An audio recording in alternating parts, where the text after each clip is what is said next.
So the Oklahoma School for the Deaf is the first community resource I'd like to talk about. They have a lot of interesting things that they mention on their website. Between the website and what we learned about in class, I've learned quite a bit about them. I didn't know anything about them before school.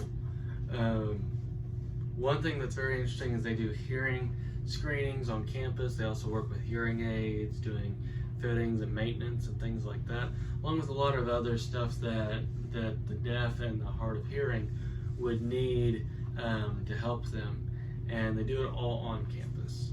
And that's a really useful tool for them, because really the big thing is that they won't have to go anywhere to do it. That's all right there. And who knows where the next place would be that they would need it for.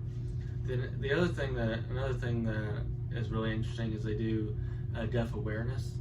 And I thought that was really cool because as they were talking about the different places that they do it at, is that they raise awareness at the state fair.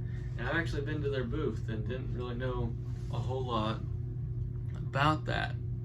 And because of it, I found that really interesting. And that was what I went to, because I really didn't know anything about OSD at the time. Another thing was they do free virtual ASL classes for families of the students that go there, and that is a wonderful tool for them, because as we talked about in class, 90% of families with deaf children don't know sign language, and without them knowing sign, there's really no way, or no easy way to communicate with their kids, and that will be a useful tool for them. There's also a fourth thing, is that there's no cost for the students. With all the specialization of the program, all the tools and specialization that goes into a school like that, they don't cost anything. That's a great feature as well. And the last thing I noticed, the fifth thing, is that they have a summer camp. Their summer camp program is a wonderful thing, because I grew up going to a Bible summer camp. It was one of my best memories of summer. And with that, I think it's a great thing for them to have a place that they can go, they can be themselves, and have fewer limitations on them, just like they do at OSD itself. Another place I'd like to talk about is Happy Hands. Happy Hands, I found interesting going back and looking at how it started. They started in 1994, and Al Pro looked at the statistic that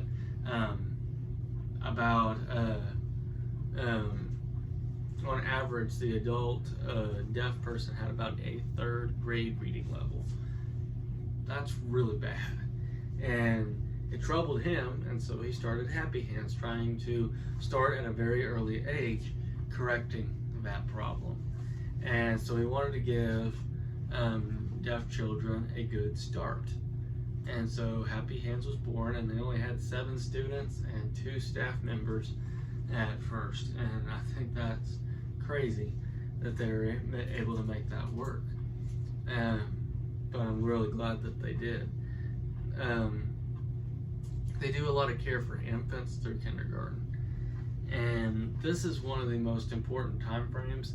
There's so much development in these years, and as we talked about before, with most families not knowing how to sign or communicate with their deaf children, those kids really don't learn much of anything in those years. They get situational awareness and things like that, but communication is halted until they go to school.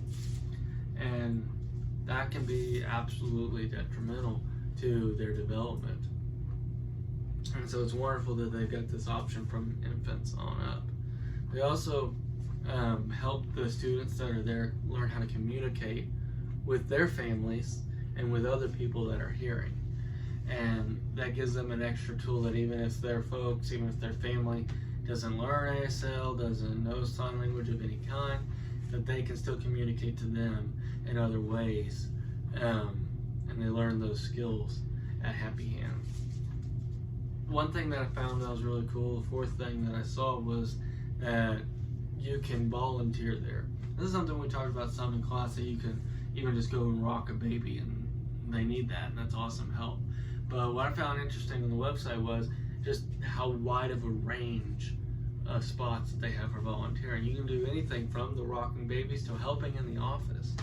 And so if you have time, it's a good place to go. Another thing that goes kind of along with that is money. If you don't have time, you can donate money. And I found this interesting, and I wanted to mention it because they do have a way of donating. So if you're talking to somebody about this, it was good to know that, hey, they've got just a donate button on their website. You can go and you can, however much you want, you can donate, and you know where the money's going. It's going to kids that need your help and that need a good, proper education and a good start. The last place I want to talk about is Gallaudet. This institution of higher learning is one that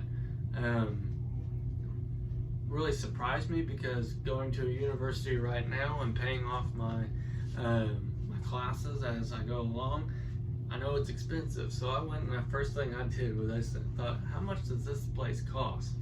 Because they're going to have a lot of specialized equipment and specialized teachers and things like that that presumably would cost more, but it turns out they're 58% cheaper. So either my assumptions were wrong, or they've done some magnificent work on reducing the costs. Either way, it costs $17,712 to go, 58% less than the average college in the United States. They offer bachelor's degrees, master's degrees, doctorates, and so the second thing I learned from it is that they've made sure that no matter how far you want to go as a deaf college student, you can go as far as you want with your education. Another thing along with that, the third thing, is that they offer an online version. If you can't get there, you can go online.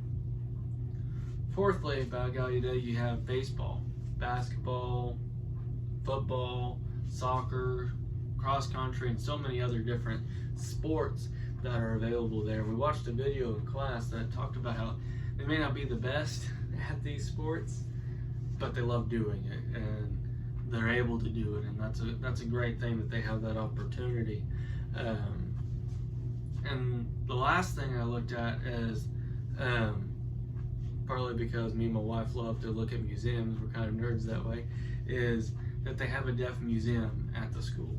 I think that's a great opportunity for them to be able to teach other people that may not know a lot about the deaf community, the history behind it, and I certainly would like to go there and learn more. That being said, I think there's a lot of things that are beneficial for us to know, just in general, even if we're not working with the deaf in any major capacity. I ran across quite a few deaf people working even at Kohl's as a customer service representative, just because even though, yes, they are a minority group that maybe you don't see as often as some, you're going to have your encounters with people that you should be able to provide them resources. As a